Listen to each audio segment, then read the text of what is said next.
Pawan sir, thank you so much for inviting us into your home. This is a beautiful farmhouse. I'm told this is where you come to relax.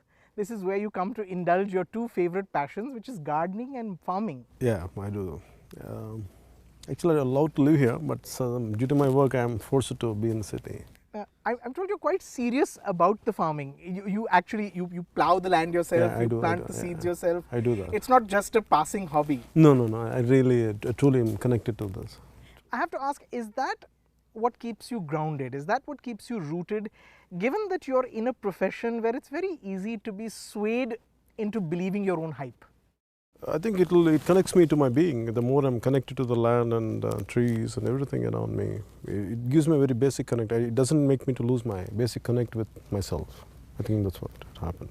You have a new movie coming out just days away from now, Sardar Gabbar Singh.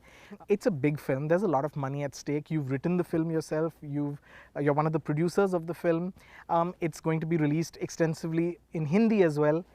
And here you are, a few days away from the release, relaxing in your farmhouse. Now, if this was a Bollywood star, he would be probably doing city tours or involved with the release or doing promotions. Here you are quite relaxed. I have to ask, are you extremely confident, or do you just believe in leaving the film to destiny once you've done your job? For me, it's not that I don't want to do it. Somehow, it has been a practice over the years to be this way. And in the beginning, maybe the concept of promoting a film like the present time, it was never there before, around 10-15 years back, especially in Telugu. What are the maxes we had used to have an audio function. I think I confined to the very old custom of ours. And after that, later when all this media evolved, for me, frankly to speak, it's very difficult for me to promote my film. So even to speak this much it's killing me sometimes. But I want to know, how invested do you feel in your film? It's an important film, it's a big film. And here you are kind of detached from the release. For me, I said, when it is in your hands, if you don't give your best, then where is the point in, because for me, I'm scared what I say something and people perceive it differently. I prefer, I do my work, let them judge it. If it is good, let them say it. If it is not up to their, which they can achieve, they can reject it. It is, for me, I believe in that principle. So you feel like your most important work is done at the shooting stage? At the shooting stage, even if I go out, reach out to public. So to reach out to public, for me, always I grew up in times like in 70s and 80s, especially in 80s. There was no such constant hype like this. So it was always in a word of mouth. So when Amitabh film used to be released, like we used to go crazy and we used to wait there. There was no one is coming into our hometowns saying it. But I said I stuck to the very basic way of, and we used to come to know about it through a poster. Right. So I said there is enough communication methods of propaganda, way of reaching it to public. So I said, I put a question to myself, do I really have to do it? Does it make any difference? In fact, I'm forced to, at least on a personal level, it's very difficult for me to promote my film. It's saying that, okay, do this, do that.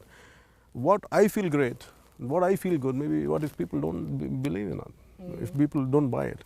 So why to go through the trauma and dilemma? So I prefer to be this way. Let the work do the talking. So let me ask you this. Who is the real Pawan Kalyan then? Is it Pawan Kalyan the power star? Is it Pawan Kalyan the farmer? Or is it Pawan Kalyan the man who founded the Janasena party, who's getting into politics so he can make a difference? For me, I think all of they're rolled into one. They are an indivisible whole. It is like there are many facets of that. Any individual will have many facets. I think these are few of my facets. Typically actors are wooed into politics with the expectation that their popularity, the influence that they wield over the public, over fans, will push the agenda of the party. And yet there are people like Mr. Amitabh Bachchan who have said that he was completely not cut out to be a politician. What gives you the conviction that this is your path? For me, my core nature is always about to watch the society around me, right from my childhood. And I had some fundamental existential questions. Who are we? What are we? It started off like that. And later stage, I was very much interested in social sciences and history. And before films, it was always my fascination was for the way society gets organized, how people behave the way they do and what makes things happen, why there is rich and poor, why there are so many classes. So all these things were going around me when I was growing up. I think that was my fundamental thought. Later, but that never left me. I was, and I can't say quite updated in day-to-day, but I was quite active in whatever was happening. I mean, to update myself whatever was happening in times before, and even now. So actually, I was never away from politics. I think all of us are very completely into the politics. Politics is what defines and decides our lifestyle, who we are. So how can I be completely away from politics? Though I say I can be away from politics, but the influence of politics is going to decide my day-to-day life. So when something decides my day-to-day life, better I want to know, get into it, I want to know about it. It's very clear from having watched your speech at the inaugural of the party. It's also very clear when one heard, your address to the people when the division of Andhra happened, when the Telangana formation happened. It's very obvious, it's very clear that you're disturbed. That politics is also stemming from a deep dissatisfaction for the way things are. True, true. For me, so I want people who are really at the helm. They have a greater responsibility, greater role to play. For me, always I believed India as a nation, as one year, because I know that what kind of sacrifices went in. And how many people, how many millions of people had sacrificed their youth and so many, their properties, everything, to make this nation happen. So when I grew up with that kind of biographies, with that tales, for me, anything which disturbs the very fabric of that, the integrity of nation, hurts me. The way the state has been divided, I'm fine with this division of the state. The way it has been divided, it disturbed me. I said, do you know what are the repercussions it's going to cause? If you don't address it, if you don't address the emotions of the people, and do you know what kind of damage it can do in future? Because whatever happens right now is straight the result of the past undoings. So now you know how exactly you are doing. At least no one has the courtesy to communicate to the people of the affected people. So this is in these circumstances, and these are the circumstances which forced us to divide. And in not even being apologetic about it, at least they should be able to explain it. And they have to soothe their anger, which they didn't do. And I was scared that would result into another kind of, so anything, it might result into any kind of action which might hamper the integrity of the nation. So I think I want to address that anger and resentment of one area of people, as to say that, to bring out their anger, to bring out what injustice had been done to them. So that was one of the prime reasons for me. There is so much cynicism attached to politics and politicians in this country. How do you plan to combat that? So for me, politics is not a dirty word. And politics is which organizes our day-to-day life. And how can you be away from politics? By being dirty, you mean to say, like, do you hate drainage? And we are the one who is causing drainage. And I said, so for me, how can you ignore politics? How can you say politics? Yes, politics has a lot of murk, a lot of dirt, but that doesn't mean you have to be away from it. It passes right through you. It is all over you. How can I be away from it? And it is impacting my day-to-day life. It is leaving an impact on every situation of my life. So how could I be away from it? So for me, politics, I don't see it as a dirty or something. It is a necessary certain situation which you have to deal in a stern manner. Does it worry you that your politics could pit you against your own family? 2 years ago, your brother Chiranjeevi and yourself actively campaigned for two rival parties. I don't know about future, but at least I'm very open about my communication with my brother about what I do, and I have an independent thinking. And what made me to go and support the other party, and which we fought together against that party also, and one of the parties which we fought against, Congress and TDP. The reason why I supported TDP, I had my reasons, I made enough notes, and I conveyed it to my brother. Not that he agreed with me, but he understood. It's a point of view, he said. I said, at least we agreed on that. And still, my love for my brother is different, and my approach towards politics is different. And in future, I don't know. You've said that after making a few more films, you'd like to stop acting and you'd like to commit yourself wholeheartedly to politics. Yeah. your brother Chiranjeevi, of course, said recently at the audio launch of Sardar Gabbar Singh that you shouldn't do that. He said that you're a great entertainer and that you can do both the jobs. I think, see, even for a film to do this kind of film, for 3 months I was not even able to think of even sleeping. I had to finish the film on April 8th and I was working day and night. And it needs that kind of, even for a film, I have to dedicate this much. And I was not even able to think of politics, though I was doing very little here and there.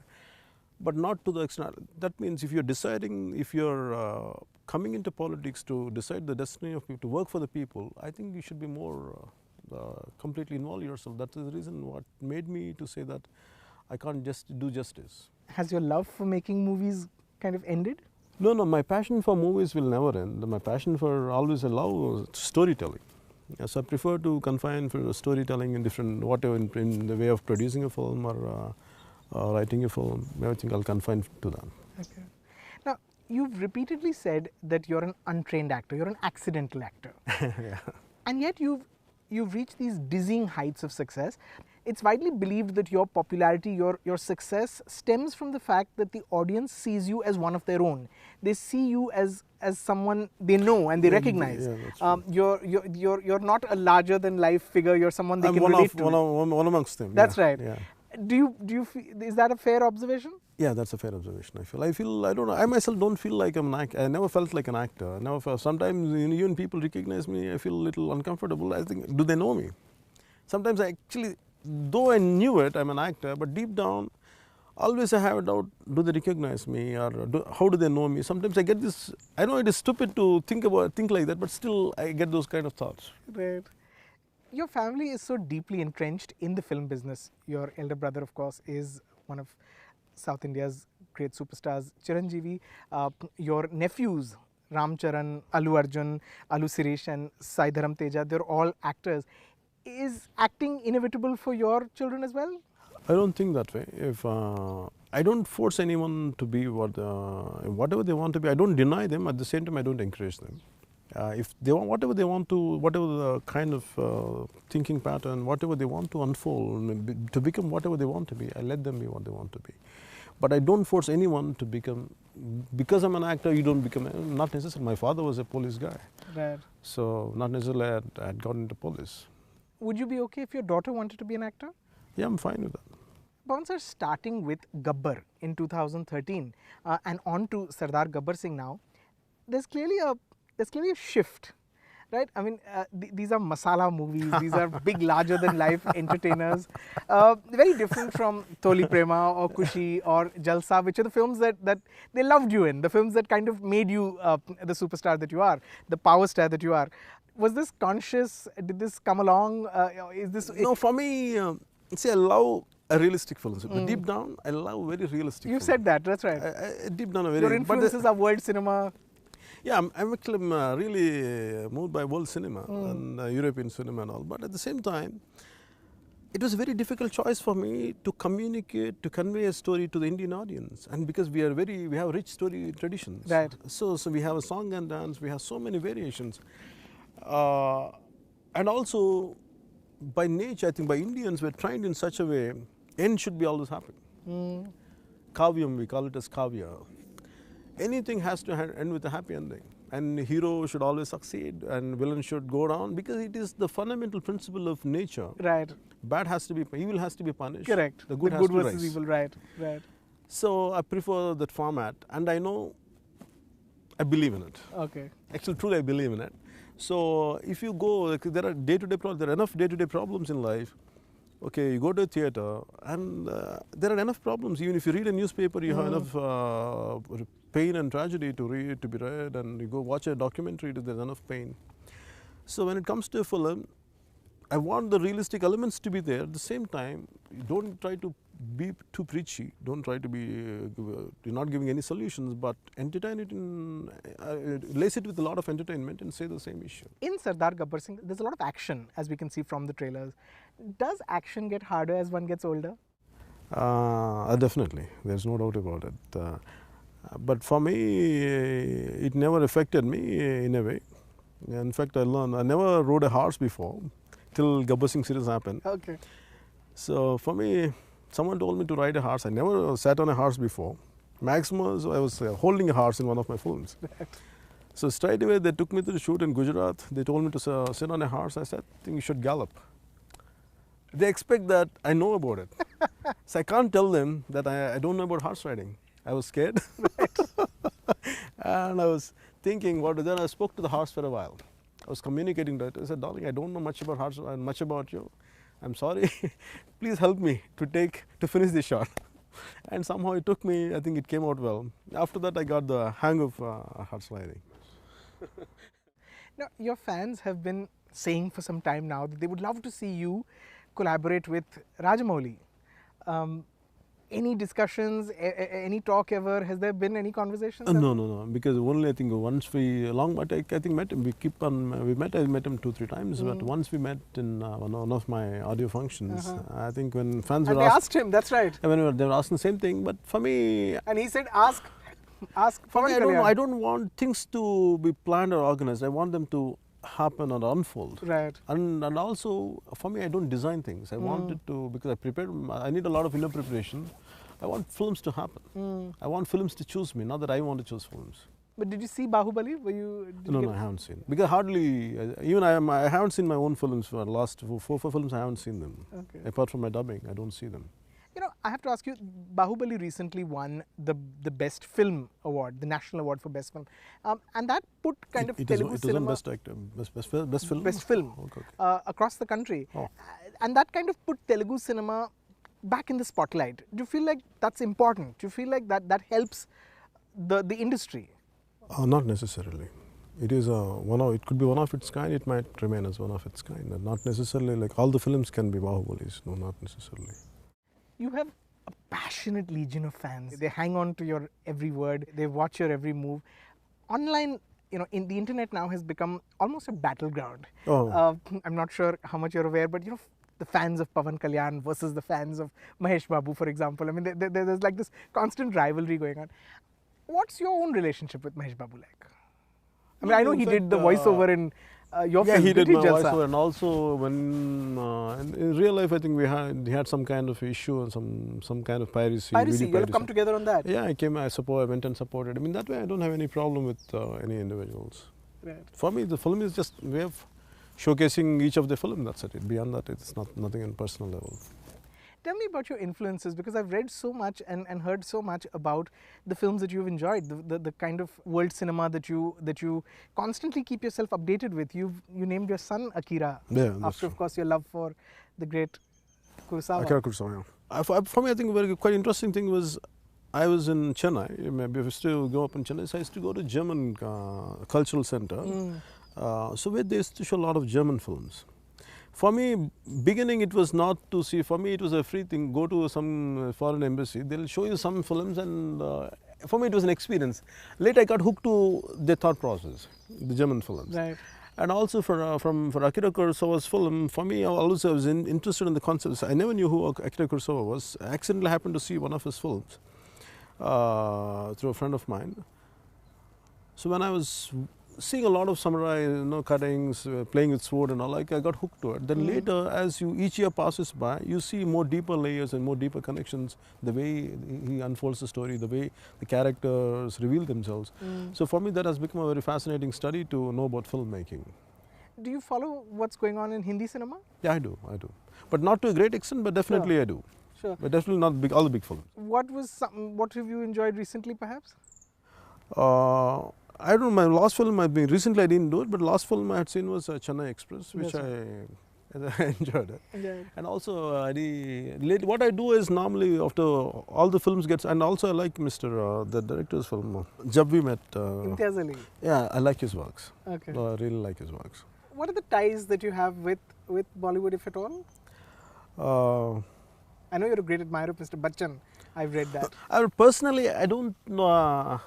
I know a few, but I never have any kind of personal rapport or connection with anyone, though I happened to meet Mr. Abhishek Bachchan a few times, and I like him at a personal level, and of course Mr. Amitabh Bachchan. Though I never had an opportunity to meet Mr. Shah Rukh Khan or Mr. Salman Khan. No, I never had an opportunity. Although you've done some of their remakes, they've done some of yours. Yeah, they have done the remake, but I never got an opportunity to meet them. Pawan sir, I want to ask you, you've never been one to mince words. You've always taken a stand on issues that you felt were important. Do you feel that enough actors do that? And do you feel that they should, more importantly? For me, why actors should have an opinion on public life? Because they're meant to perform, they're meant to entertain. If they're good in their job, why do they need to, I think it is unfair to expect from actors to have an opinion on issues or public issues or political issues. I feel it is unfair to ask them. But the power they enjoy, the voice that they carry, can bring light to something that's important, can't it? See, we can't make it as a kind of, not a law, but I said we can't make it as a compulsion for them to say that. It is an individual choice. If they feel it, there are some actors, all of us are different. Some actors might feel to say so, some actors might not feel, because it all depends on how much conviction they have for that particular issue. Someone might have a very deep connect with certain issues, they might say it, but other issues maybe they're not comfortable to say it. I think we should leave we should leave them. I think we can't force them, or we can't make them a compulsive. We don't have to force them to have a response for every issue. That's what I believe in. What is your response to the manner in which Aamir and Shah Rukh, responded to the intolerance debate? For me, first of all, the concept of intolerance I can never understand.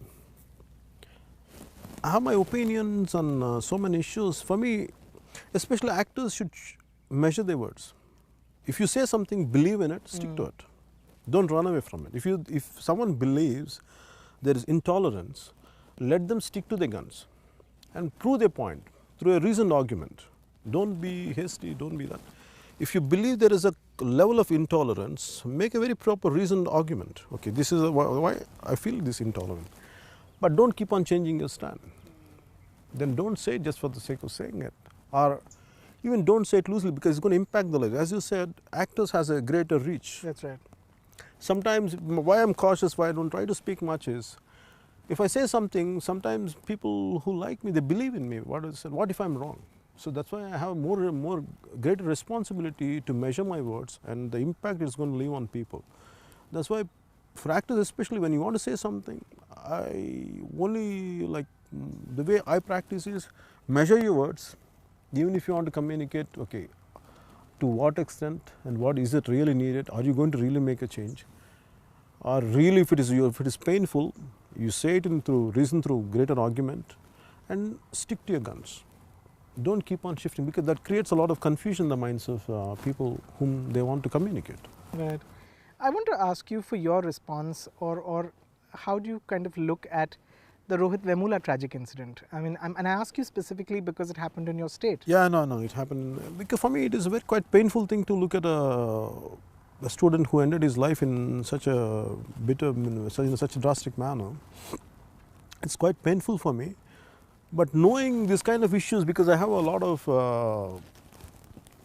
Dalit friends, I mean, I hate to say all these kind of, segregate people by caste and community.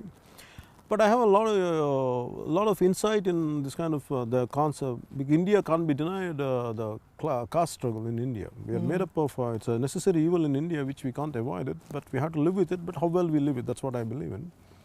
Yeah, definitely there are issues about Dalit issues are there, and I met with a lot of people. I worked with a lot of people. I was invited for a lot of Dalit forums before. But in this particular, for me, this is not going to be the first case. This is not going to be the last case. And I don't understand why every politician and everyone makes a situation only out of this one incident. Because for me, it's a very tragic incident. If India wants to change their political approach and everything, unless they can't target as one issue, don't try to raise only one issue. There is for me, I look at it as a student issue. Forget about a Dalit or someone else. For me, it is a student issue. A student has been denied what he is supposed to get it. Use it, look at it only from that angle, solve it only from that angle. The moment you try to make it from the entire thing, maybe you're losing the point. And it becomes a political battle, and eventually, had you done justice to them, eventually, if that is your end goal, would you be achieving it in this way? So for me, everyone has to re-evaluate what they're doing. And so at the same time, how well you trying to address the issue in a proper manner. How do you look at the JNU issue and what happened there? Oh, JNU issues really for me, because I was not much into the way I'm connected with Rohith Vemula issue. Right. For me, though I was reading a lot about it, anything anti-national is unacceptable. But the students whom they're claiming had they done it, and falsely implicating them is not right. That's what I believe. And sometimes what happens is that the student leaders' issues will be colored in different ways, and they try to be put it maybe as they say they are doctored tapes and everything. I said they should have checked it before. And we can't victimize. For some reason, there are a lot of people who can go against, as long as they are not anti-national, anti-constitutional. They can debate with me, they can disagree with me, they can put me down, but as long as within the language which all of us can, which is acceptable for us. Someone can go against me, that's fine, but that can't make them anti-national. But as long it is anti-country and anti-constitution, then definitely it has to be condemned. But in this case, I feel they were a little hasty, I feel. When you embark on a career in politics, do you already in your head go in prepared that it may not work out? No, I entered into politics actually that I might be killed. So for me, that's how I actually entered. For me, it was, I said, do I have that kind of mad commitment to be a soldier for this country? And that's how question, it was a madness. For me, there was no, and I don't like, and I said, if you want to do something, be completely in it. For me, there is no other way. I burnt all my bridges.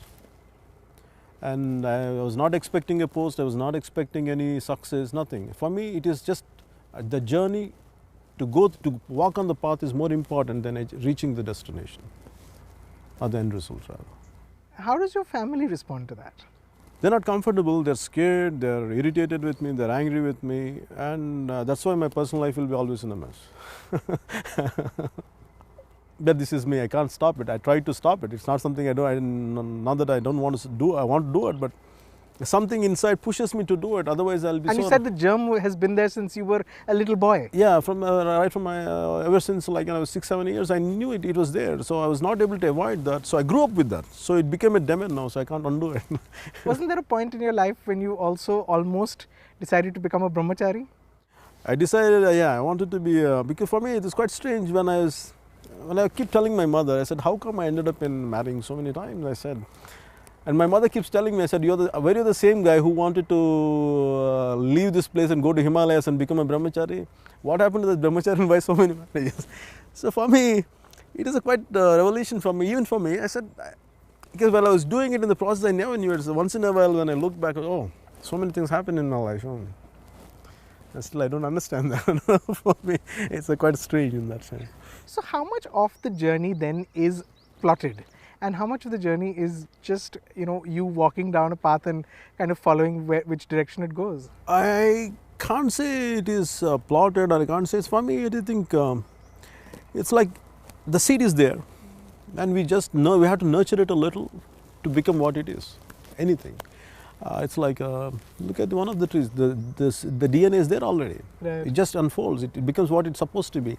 Only thing is I'll just let it happen. I will nurture it.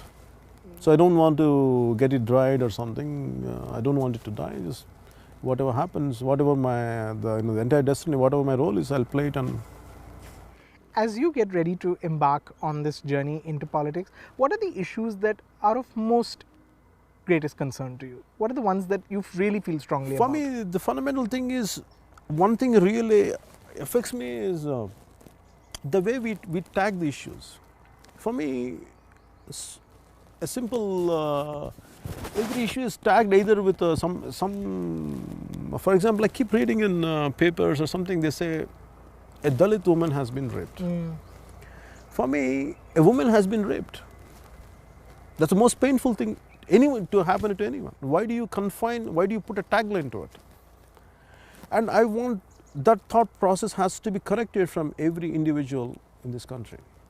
Because we have to address the issue as a law and order issue, as a basic issue of humanity, a crime against humanity. I want it to be confined only to the moment you put tags like this, are we doing the right thing? Is it a real and intelligent and thinking mind and a man of high moral character? Is it right to say that in that way? If between keep talking about that UP incident, and it's a basic, simple teasing incident become a communal clash. So where is the need for them to say that? It is a simple law and order issue. So for me, that's what bothers me in this country. That is one, and second is farming, and also the accountability and responsibility of public institutions. For me, these three are the prime things. Right.